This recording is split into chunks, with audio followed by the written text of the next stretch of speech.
Good morning, people. Welcome to my channel.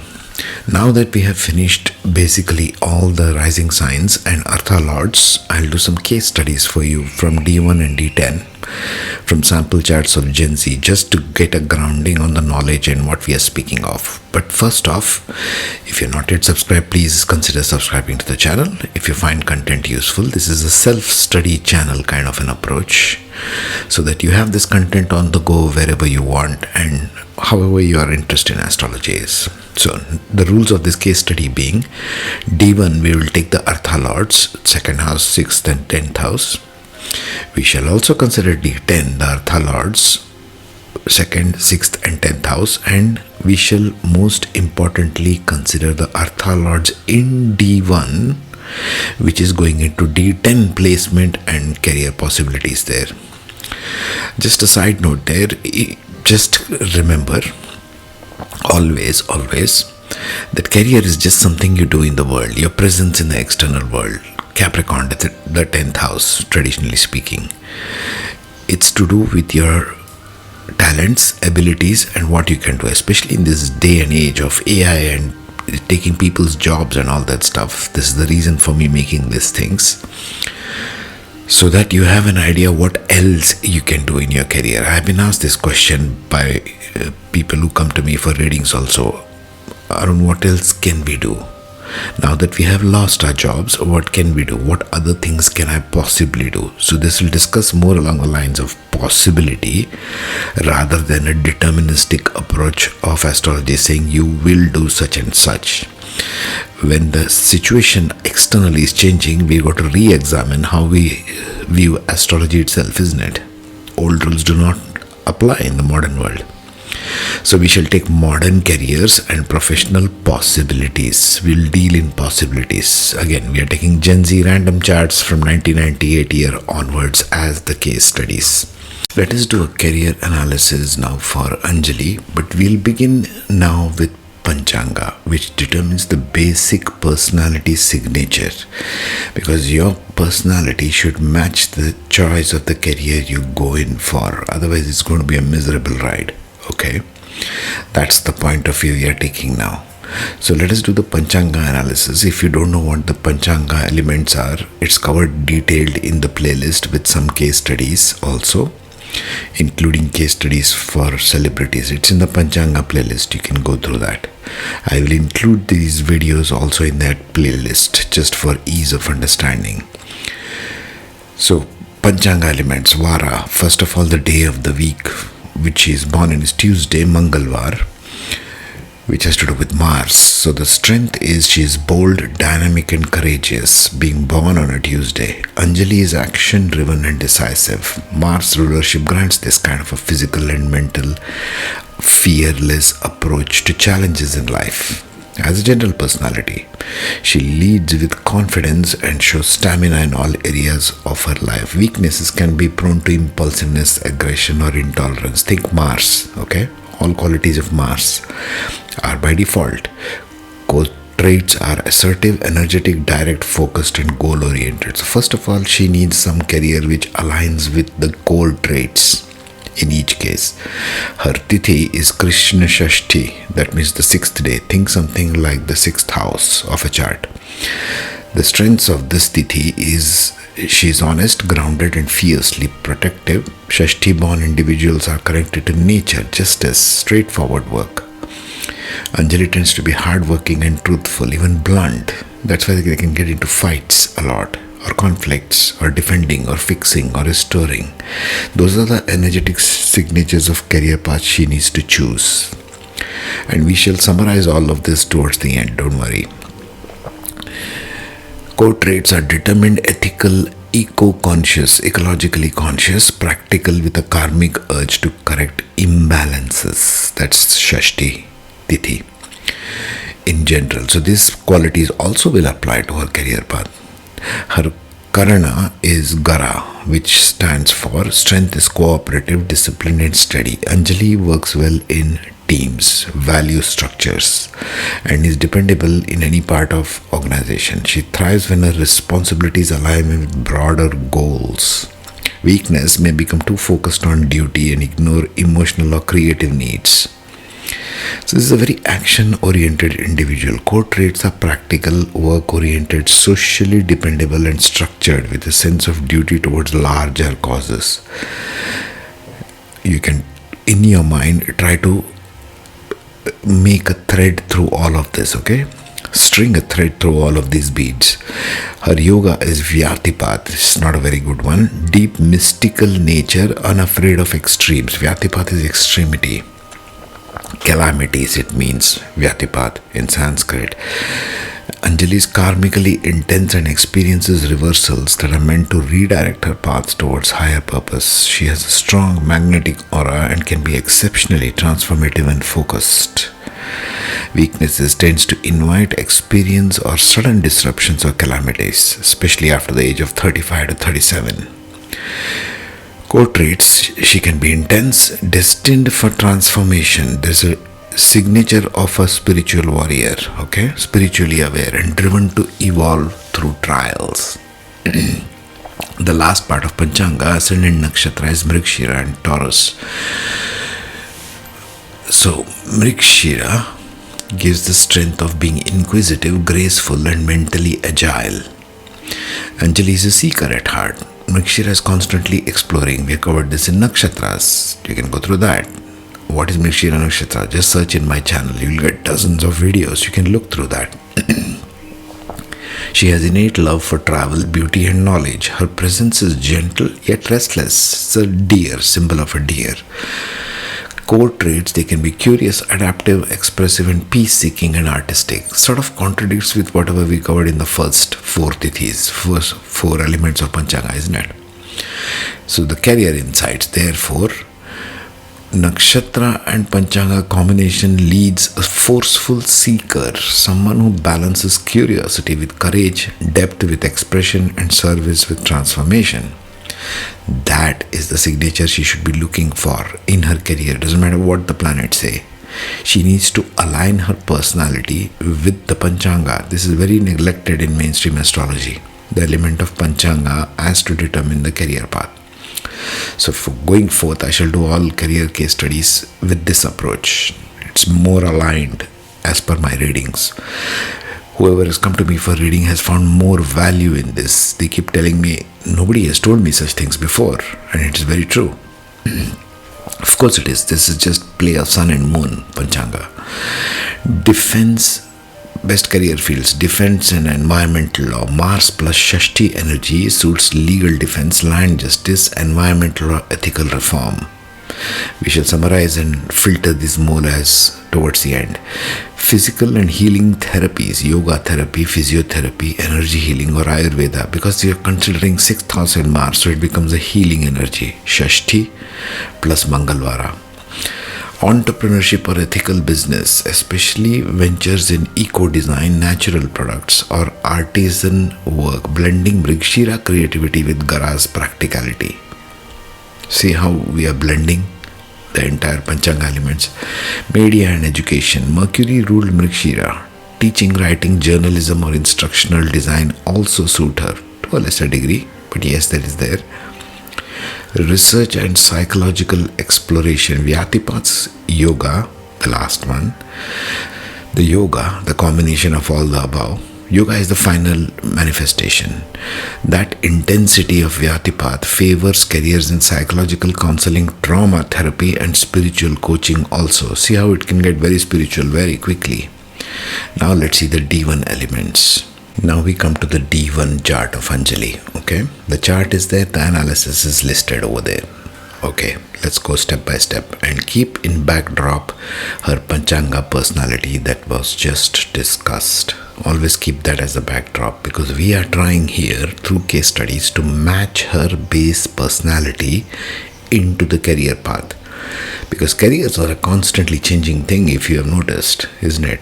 Just in the last 10 years, so many careers have got loaded into the human civilization, which were never existed, let's say 30 years before. So stars are the same, personalities are the same. We have to align the personality with the D1 and D10. That's what we are trying to examine here. Okay.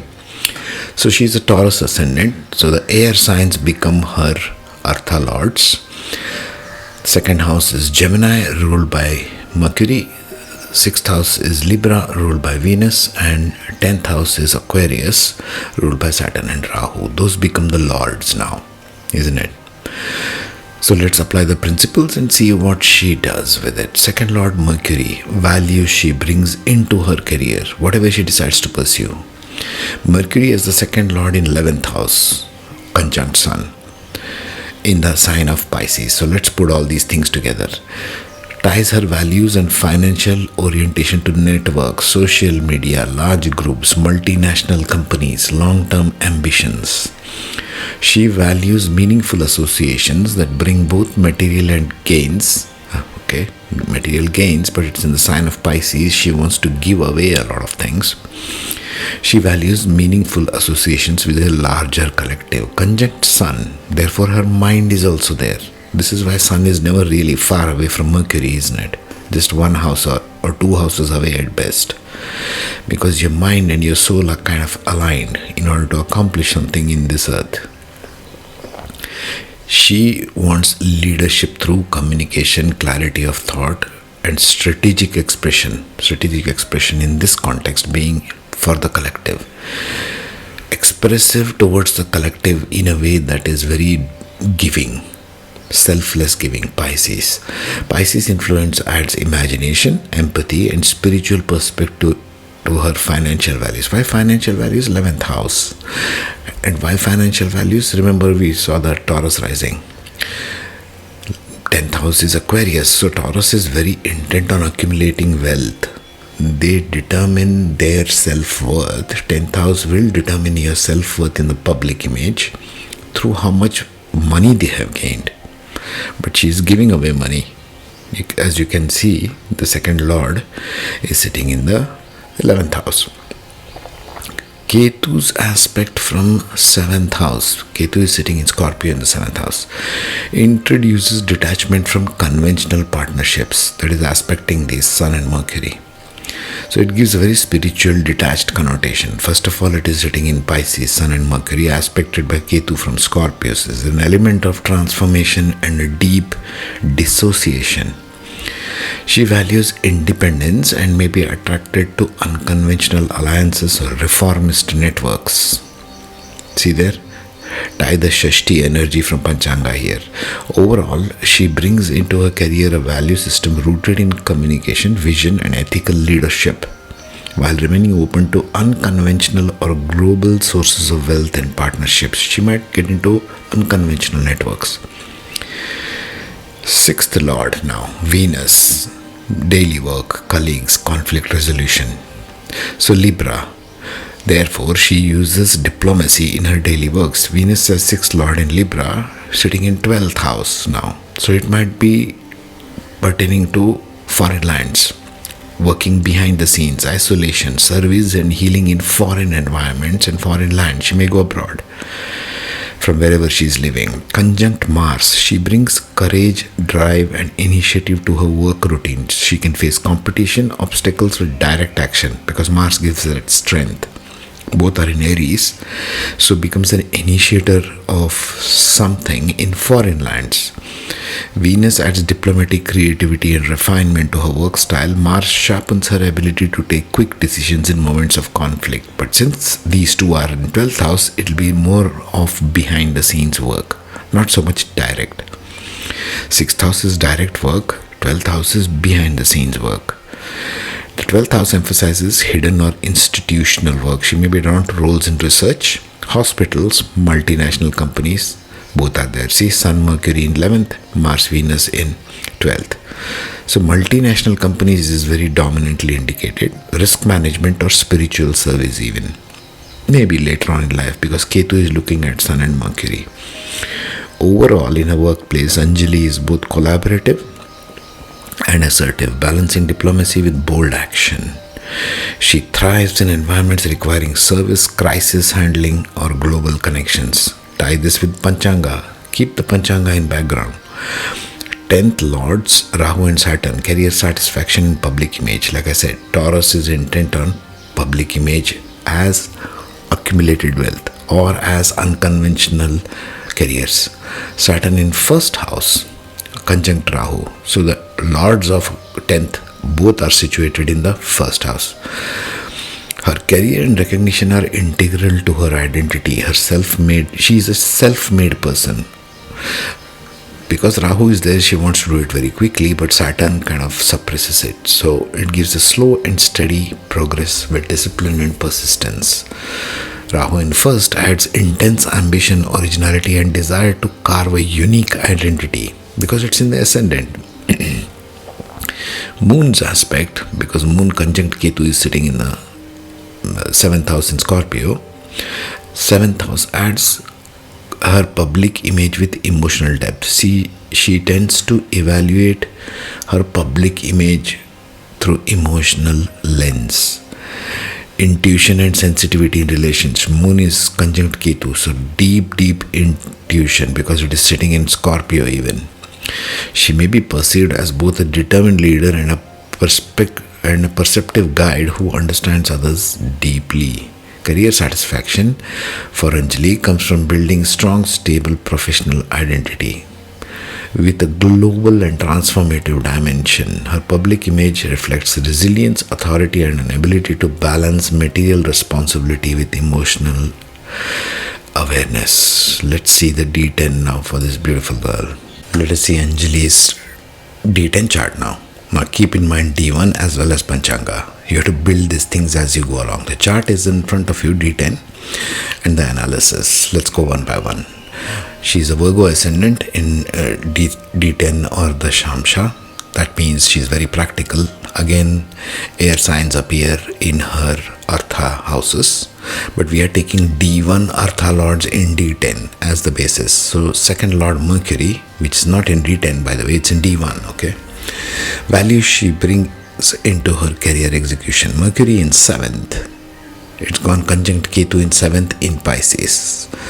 Sort of a very stuttering, broken kind of communication with the collective in Pisces. Mercury in 7th emphasizes communication, negotiation and partnerships as her foundation values in professional life. Conjunct Ketu, she brings detachment, unconventional thinking. Ketu is there. And focus on deeper meaning, going into the core. Ketu goes into micro-examination very quickly.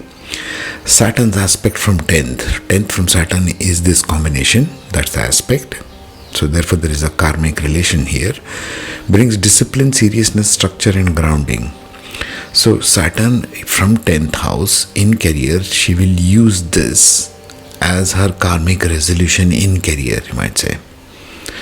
Overall, she brings good communication, slightly stuttering, slightly broken maybe. Ketu keeps giving breaks. Principled collaboration and a balance of intellect with unconventional insight, deeper insights. Ketu brings that. 6th Lord Venus from D1, not from D10, okay? 6th Lord Venus from D10, D1. In 10th, it has gone into 10th house conjunct Saturn there. So there is a dominant element of slow rise of Venus. She is disciplined, patient and methodical. Balancing refinement, which is Venus, because it was Libra there in D1, with persistence, Saturn. This combination suggests that going forward, she handles workplace challenges with grace under pressure, yet insists on structure and fairness. Put this in context with Panchanga and D1, what I just spoke of. Her work style is diplomatic, structured and responsible, excelling in environments where harmony must be balanced with discipline and authority. Saturn with Venus. 10th Lords, Rahu and Saturn from the D1. Now they have gone, Saturn has gone into the 10th house in Gemini and Rahu is in the 1st house in Virgo. What does this give us? Steady growth. She projects seriousness and responsibility and refinement in her professional image. Saturn in Gemini with Venus in 10th in D1 shows she might be a little lazy in the beginning. Slow and steady growth. Gemini and Saturn combination makes a person very lazy in handling work, taking it very easy. Therefore, Saturn teaches discipline through time. This combination, okay, we finished that. Her work style is diplomatic, structured and responsible. Okay, fine. Saturn in and Rahu in the 10th. Rahu in 1st would add ambition, originality, and a need to distinguish herself. Rahu always wants to break the boundaries of what is acceptable in order to stand out, giving her a bold, unconventional edge in career identity. And Rahu in Virgo will tend to seek material depth more. There is Moon's aspect from 7th house mentioned. I think ChatGPT has got this wrong. But anyway, let's get to the collective interpretation. Values. Mercury, 2nd house in the D1 chart with Ketu here in the 10th, aspected by Saturn. Intellectual, communicative, partnership driven, unconventional yet disciplined. These are the values it gives, okay?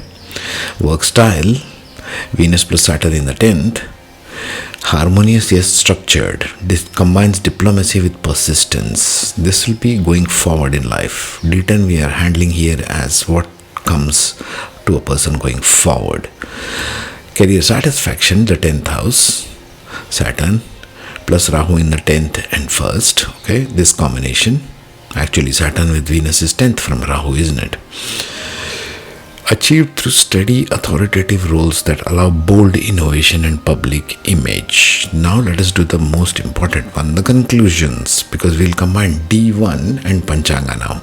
Let us go through the conclusions for Anjali. Now, the conclusions here are D1 chart natal, because that's the physical manifestation, as well as the Panchanga elements. Okay, we have come to 5 different conclusions or career paths for her based on combination of only these. Remember, D10 we have considered as only what comes going forward, so you have to integrate that here. I leave you to that. You can leave comments if you want to just go deeper into this. First of the career insights, law, policy and ethical reform. Why? Saturn, the 10th lord in Taurus, provides her with a career structure in governance, law. Okay, Saturn is the 10th lord. And it is sitting in the sign of Taurus in the ascendant. We are going back to D1 here. This is the D1 chart, not the D10. Don't confuse it here. Sun in Pisces, 12th sign in Pisces, remember, in the 11th house. Policy, networks, Panchanga points, Mars plus Shashti energy. Go back to the Panchanga. Add defense and justice orientation. So focus fields here for her. One of the possibilities becomes environmental law, land rights and justice enforcement. Also defense law, policy advisory and ethical governance. Very different career paths, isn't it? The archetypes become environmental lawyer, legal reformer, corporate compliance advisor or policy strategist. These are modern career paths and terms. Number 2, healing and physical therapies, which is completely different to 1. You see how diverse this is going to get as we go forward. Why? Healing and physical, Venus the 6th lord conjunct Mars in the 12th. Venus the 6th lord is in 12th with Aries. And Venus is also in Ashwini Nakshatra if you want to go that deep, which is about healing. And Moon adds a layer of, Moon with Ketu adds a layer to the ascendant also, isn't it? So focus fields might be physiotherapy, yoga therapy, Ayurveda. Venus combined with Mars may give a very good healer also, especially Venus in Ashwini in the 12th, working in even big hospitals if you ask me. Physiotherapist, yoga therapist, Ayurveda practitioner, energy healer. Now we are combining Panchanga elements because Panchanga insight in this context gives emphasis on healing, therapy service and body-mind balance. That's there in the Panchanga. You can rewind and see that. Entrepreneurship and ethical business, number 3. Why? Rahu in the 1st gives ambition, originality. Saturn in the 1st gives structured enterprise. Mercury plus Sun in the 11th. Social networks, large organizations. Panchanga shows eco-conscious, artisanal and service-oriented entrepreneurship. Okay, that was in the Panchanga. Therefore, combining D1 and Panchanga gives eco-design. This to do with everything to do with environment, ecology, sustainability, natural products, ethical business, artisanal brands and social entrepreneurship. That's a very different one from number 1 if you noticed, from law, policy and ethical reform. Next, number 4, media, education, knowledge and sharing. Why? Mercury, communication conjunct Sun, leadership is in Pisces, natural educator, public communicator. Venus in Aries, creative expression. Panchanga points to teaching, journalism and instructional design. So therefore, this combination may also suggest she may become a teacher, a journalist, instructional designer, media strategist and corporate trainer. Not so much. I won't put anything much in this bag in number 4. Number 5, research and psychological exploration. Yes, this is certainly there because there is the Ketu aspect. That becomes research. Why? Venus, the 6th lord in 12th, hidden research. Moon aspected by Saturn with Rahu, okay, sitting in the ascendant. And Panchanga's Vyatipata Yoga, which is very intense, favors karmic research and counseling. So focus fields here in career paths may change to psychologist, trauma therapist, research analyst, spiritual coach and depth counselor. How varied is number 1 to number 5 boxes, isn't it? So you got to evaluate the selection paths available, especially these days when everybody is worried, and it is true that artificial intelligence is taking a lot of jobs. Well, we can get some assistance of what other possibilities exist for you as a career, isn't it? Going forward, I will handle all case studies in this format and fashion, just so you get a more grounded approach to handling career paths or choices available. It has always got to be integrated with Panchanga. Always, always. Take care, be safe.